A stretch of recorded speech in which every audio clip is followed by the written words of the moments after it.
नमस्कार दोस्तों, स्वागत है आपके हमारे YouTube चैनल उत्तराखंड न्यूज वाणी में, जिसमें मिलती है उत्तराखंड की हर छोटी बड़ी खबर सबसे पहले। तो रुक करते हैं आज की खबर की ओर।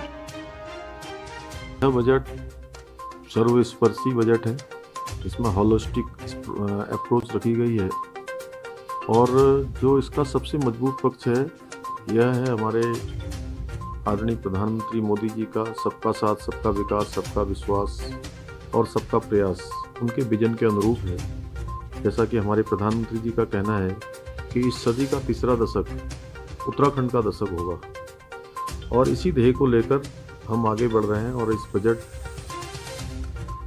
संकल्प प्राप्ति के लिए मील का पत्थर साबित होगा।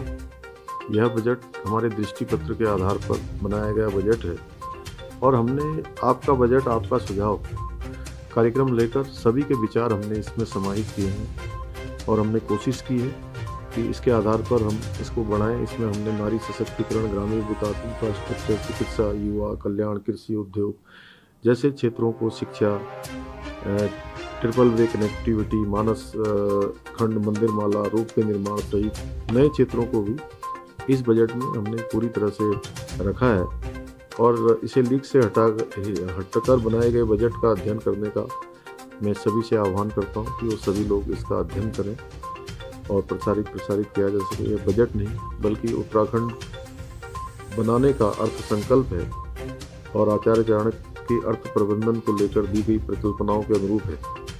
इस बजट में सभी वर्गों को किसी न किसी रूप में समाहित किया गया है और इसमें डबल इंजन की सरकार का ही असर है कि जहां 2012 से लेकर 2017 के बीच प्रतिवर्ष वार्षिक अनुदान 5,615 करोड़ प्राप्त होता था, वहीं 2017 से लेकर 2022 के डबल इंजन के युग में औसत वार्षिक अनुदान राशि बढ़कर 11,168 करोड़ हो गई, जो कि डबल इंजन के दौर में डबल राशि है।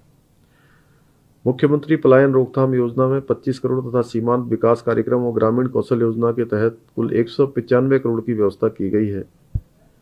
यूनिफॉर्म सिविल कोड व सुशासन के लिए इसको स्थापित करने के लिए पुलिस एवं राजस्व पुलिस व्यवस्था को सुदृढ़ करने हेतु इस बजट में विशेष ध्यान दिया गया है तथा कुल मिलाकर 35 करोड़ के बजट का प्रावधान इस मद में किया गया है। गौवंश संरक्षण हमारी प्राथमिकताओं में रहा है और पहले के बजट प्रावधानों में 6 गुना वृद्धि करते हुए 15 करोड़ की व्यवस्था गौवंश संरक्षण के लिए की गई है। हमारे संकल्प मुफ्त गैस के सिलेंडर देने के लिए पूरे वर्ष भर में 45 करोड़ रुपए की धनराशि का प्रावधान किया गया है, जिसमें हमने चुनाव से पूर्व उत्तराखंड की देवतुल्य जनता के सामने संकल्प रखा था कि हमारी नई सरकार के आते ही हम गरीब परिवारों के लिए प्रतिवर्ष 3 सिलेंडर उनको मुफ्त में भरकर देने की व्यवस्था करेंगे और इसी प्रकार से कक्षा 9 से लेकर 12 तक के सभी विद्यार्थियों को इस वर्ष से मुफ्त पाठ्य पुस्तकें उपलब्ध कराई जाएंगी। अभी तक यह सुविधा केवल अनुसूचित जाति के विद्यार्थियों को प्राप्त हो रही थी, अब सभी को सुविधा प्राप्त होगी।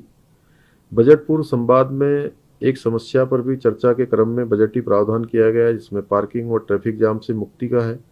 कूड़ा प्रबंधन, हिमालयी राज्य होने के नाते हम पर्यावरण सुरक्षा के प्रति अति संवेदनशील हैं और इस क्रम में कूड़ा प्रबंधन और निस्तारण हेतु हमने उचित बजटीय प्रावधान किया हुआ है।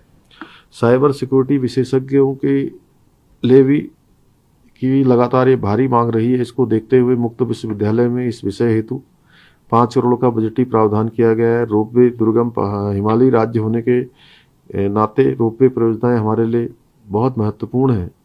अभी 7 रोपवे परियोजनाओं की प्रक्रिया चल रही है। इसके अतिरिक्त 35 नई परियोजनाओं को हम पर्वतमाला परियोजना में लेकर आ रहे हैं। सरकारी सेवाओं को नागरिकों तक डोर स्टेप डिलीवरी सुनिश्चित करने हेतु हमारी सरकार एक नई योजना शुरू करेगी। नर्सरी उत्पादन हेतु सहायता प्राप्त करने तथा उपज को मंडी तक पहुंचाने हेतु हमारी सरकार एक समग्र कृषि विकास योजना पर कार्य कर रही है और इस योजना हेतु 160 करोड़ का बजटीय प्रावधान किया गया है।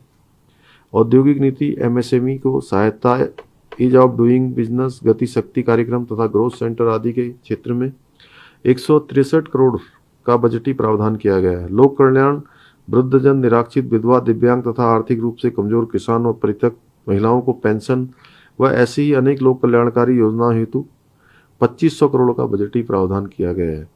मानस खंड मंदिर माला मिशन, जो कि हमारा एक प्रमुख ध्येय भी है और हमारा मिशन भी है।